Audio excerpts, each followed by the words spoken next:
अस्सलाम वालेकुम रहमतुल्लाहि वबरकातुहू। मैं मोहम्मद सलीम हैदराबाद से। देखिए, अभी जो रिसेंटली सुप्रीम कोर्ट में एफिडेविट की शक्ल में जो रिप्लाई दाखिल किया गया है, उसके अंदर आपा नवारा शेख के हाथों से लिखे हुए कुछ पेपर्स भी दाखिल हुए हैं।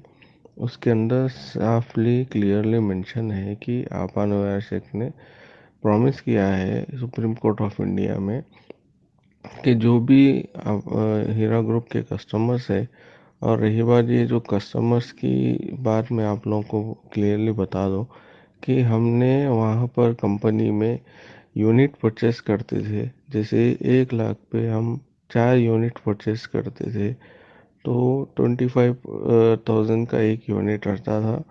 तो उस तरीके से हम लोग यूनिट परचेज़र है, और हम यूनिट परचेस करते थे। और उस यूनिट यानी कि जो एक यूनिट के 25,000 होता, तो उसकी शक्ल में हम माल लेते थे। यानी कि कुछ भी अगर गोल्ड में लगाए तो गोल्ड, या टेक्सटाइल में लगाए तो टेक्सटाइल, या फिर फूडेक्स में लगाए तो फूडेक्स का उतना अमाउंट का कंपनी अपने कंपनी में जो है अपना एक प्रोडक्ट फिक्स हो जाता था। उस प्रोडक्ट को कंपनी मार्केट में टर्नओवर करती थी या रोटेशन करती थी, और उसके जो प्रॉफिट आता था उसको, उसमें से कंपनी खुद भी रखती थी, और बाकी का जो अमाउंट अपने लिए तय था प्रॉफिट का, वो हम तक पहुंचाती थी। तो उस तरीके से ये प्रोसेस था। तो इस चीज़ को लोग समझे नहीं, अननेसेसरी शेयर होल्डर या इन्वेस्टर समझ बैठे हैं।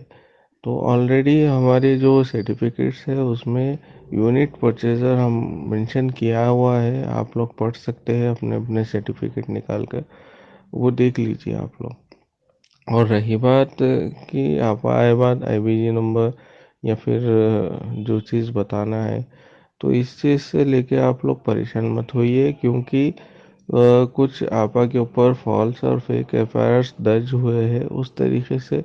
तो आपा को भी चेक करना पड़ेगा, कंपनी को भी चेक करना पड़ेगा कि जो लोग अप्रोच होंगे आपा आने के बाद, वो लोग जेन्यून कस्टमर्स है या फिर कोई फेल्स फॉल्स सर्टिफिकेट बना के आया। तो वो चीज़ के लिए आप लोगों को मैं बता देता हूँ कि आप लोगों के पास क्लियरली बैंक स्टेटमेंट रहेगा जिसमें कंपनी से आपको पैसा आया था। तो वो चीज़ सबसे बड़ा सबूत रहेगा कि आपका जो बैंक स्टेटमेंट है, जिसमें आपको 2 ढाई साल पहले जब भी प्रॉफिट आता था आपको, वो चीज़ आप बता देंगे तो वो सबसे बड़ा सबूत रहेगा। और साथ साथ ही साथ आपका आईबीसी सर्टिफिकेट भी रहेगा। तो दोनों को टैली करके आपका पूरा डाटा जो है क्लियरली हो जाएगा। ऐसा नहीं कि कंपनी के पास भी डाटा नहीं रहेगा, कंपनी टैली करेंगी अपने कंपनी के डाटा के साथ, और आपका जो भी डॉक्यूमेंट्स है उसको टैली करके फिर इंशाल्लाह जैसा आपा बाहर है, बात जिस तरीके से आपा तमाम लोगों के अमानतें देना स्टार्ट होंगे, उस तरीके से हर चीज़ टैली करके आप लोगों तक अपने अमानतें पहुंच जाएंगे इंशाल्लाह। अननेसेसरी किसी भी ऑडियो वीडियो से कुछ लोग बोल रहे कि नॉन कंप्लेनेंट का पैसा डूब गया, ये वो हर वो चीज़ बता रहे हैं, ये सब चीज़ बेबुनियाद है। ये सब चीज़ जो भी है सिर्फ और सिर्फ लोगों को परेशान करने के लिए है, ऐसा कुछ नहीं है।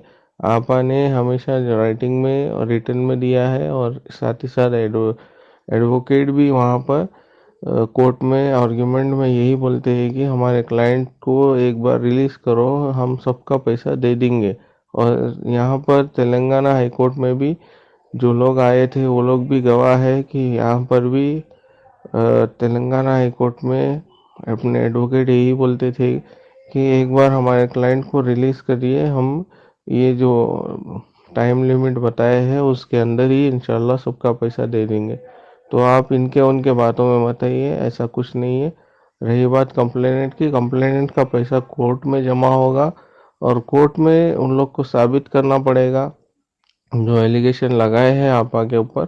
वो एलिगेशन साबित हुए बाद ही उनका पैसा रिलीज होगा, तब तक उनका केस चलेगा, ठीक है। तो आप लोग ऐसा कुछ मत समझिए कि नॉन कंप्लेंट का पैसा डूब गया, ये वो सब जो बेबुनियाद बातें हैं। आप लोग समझदार है, इस चीज़ को मैं आपको साथ में ऑडियो के साथ भेज रहा हूँ, आप लोग समझ सकते, पढ़ सकते। इंशाल्लाह अल्लाह चाहे तो हर किसी की अमानतें मिलेंगे। बस आप लोग दुआ करिए कि 18 तारीख को अपने केस के अंदर कुछ ना कुछ अच्छा फैसला आ जाए आपका रिलीज होने के लिए। साथ ही साथ अकाउंट डिफ्रीज और जो है तमाम प्रॉपर्टीज भी जो अटैच है वो इंशाल्लाह रिलीज हो जाए, ताकि आप अनावश्यक जल्द से जल्द हर चीज़ सिस्टमेटिकली क्लियर कर सके। और रही बात, साथ में ये बता दूं कि इन्वेस्टिगेशन एजेंसी ने तकरीबन 5,600 CR का जो इन्वेस्टमेंट लिए बोल के बताए थे, मेंशन किए थे।